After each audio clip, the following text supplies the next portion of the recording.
Mamalengke muna tayo. Presyo ng sibuyas nagsimula ng bumaba sa Maricaban Public Market sa Pasay. Mataas pa rin daw po. Detalye naman mula kay Giselle Ricaport, RH15. Giselle, good morning.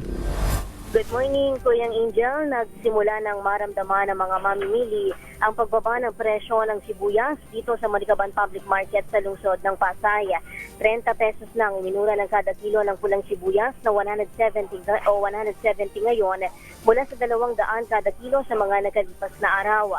Ang puting sibuyas naman nagmura rin sa 120 pesos kada kilo mula sa 130 pesos, habang ang kalamansi 110 ang kada kilo ngayon mula sa 130 pesos. Ang kamatis bagsak pa rin ang presyuhan sa 40 kada kilo mula sa dating 200. Ang siling labuyo naman 160 pesos ngayon ang kada kilo mula sa 190 pesos. Habang ang bell pepper 50 pesos ang iminura kada kilo, 200 na lang ang kada kilo ngayon.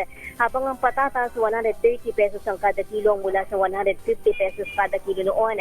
Pero kung nagmura yung mga nabanggit, siya namang itinaas ng presyo ng ilang gulay, kagaya ng repolyo na 70 pesos ang kada kilo ngayon mula sa 65 pesos kahapon.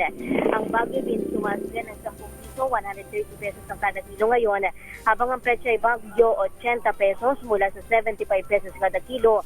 Ang talong naman 120 pesos ngayon mula sa 100 lamang kahapon. Ang labanos 100 naman ang kada kilo ngayon mula sa 80 pesos kada kilo, habang ang broccoli 310 ang kada kilo mula sa 200 kada kilo noon.